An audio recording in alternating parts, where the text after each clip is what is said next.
Alright, this is changing the power steering fluid on the Subaru Outback. First thing to do is use a 10mm wrench to take the two bolts off the airflow cover. Alright, I've got that cover off, and that gives you good access to the cap, which just pops off, doesn't screw off. And I'm just doing a method, the kind of dirty and cheap, easy method, or simple. And that's basically just pumping out the old fluid and then replacing it, and basically doing that a couple times with turning the steering on and off, and just using the Dexron transmission fluid, which is what it's called for. Normally I would probably just use a turkey baster to suck the fluid, but you can see there's a kind of a small inner cap, so I can't get down in there. So I picked up one of these little hand pump type thingies that will stick down there. So first step's just going to be to suck all the dirty fluid out, and can't really tell, but the fluid in there is really dirty. So this is more preventative. I don't have any steering issues or anything with any noise or that, just to do preventatively and save a lot of money over what the dealer or a repair shop would basically charge to just swap out the fluid. I know there's a way to flush it better, but I've basically bought 3 of these quarts, and it only calls for a little over 1, I think. So basically I'm going to waste a little bit, but at $5 a pop for these, $15, it's probably well worth the excess waste. Alright, so I got the pump out. Basically I had an extension. This will fit in there, and then this side of the pump, just going to pump it into an old oil can. So basically we'll see how it does it.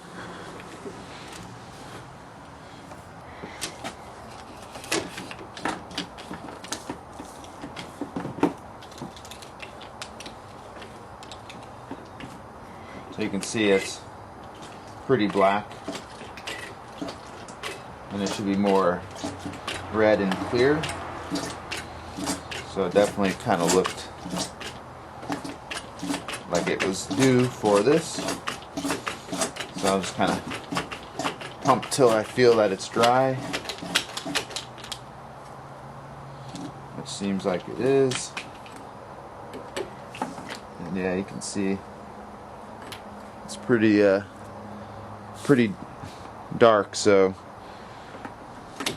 looks like a good idea to flush it. So I'll go ahead and add some in there, then I'll basically start the car, pump the fluid back and forth in and out of the reservoir by turning the wheels. The main thing here is not to start your car if that was empty, because you don't want to damage the pump and get air in there too bad. So let's do that. One thing I noticed, if you look down in there, you can actually see there's a screen. Basically it separates the intake from the outtake, and kind of is a filter. And there's some dirt and stuff in there, but because the outtakes on the bottom of the screen, that shouldn't be a problem. It's not going to get into the system. So I'll go ahead and fill this up basically to the max, and you'll see how how nice and red this is. And that's basically what it should be looking like. So it was definitely dirty. So I'll just fill it up a little bit, and we'll start the car and do a little pump back and forth. I should also say the stuff I pulled out smelled really bad, burnt like. So let's start the car.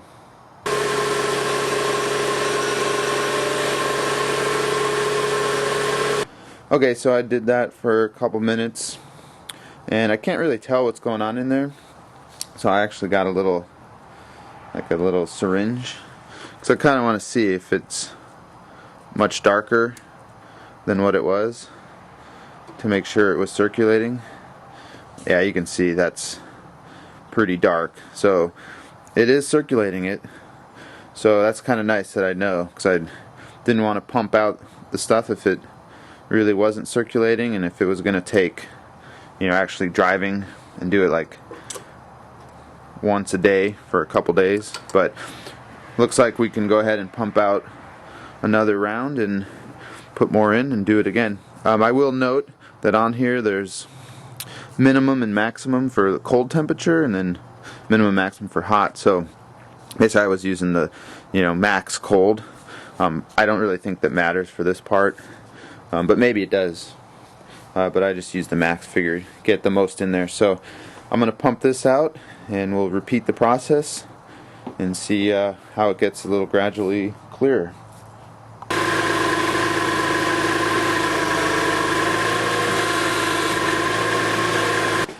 Alright, so this is after a second time. Take a little sample. Still pretty nasty, dirty. So probably what I'll do on this time, I'll pump it out again. Probably just, I kind of went to the halfway mark for min and max, but I'll probably just go closer to the minimum because if this takes a couple times, I want to make sure that 3 quarts that I bought actually allow enough to do a full flush.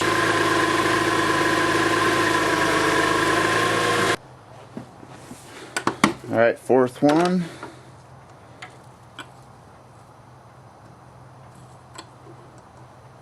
So it's still pretty dark, but I think as I push it out of there, it's actually a lot redder than it looks. So what I'll probably do here is, I'm almost done with the first quart, so I'll probably flush maybe 2 more times and probably just call it good, because I don't think it's ever going to get totally clear. That's probably not realistic, but it's definitely a lot clearer, and it actually doesn't smell burnt and all bad like the first few. So it looks like we're getting there. Alright, so I've done it 12 times, and you can actually see that fluid in there is pretty much red now. So it took 12 times to do that, and I'm going to take that out, put the new stuff back in, and now I will say it's much better. 12 times, it's good.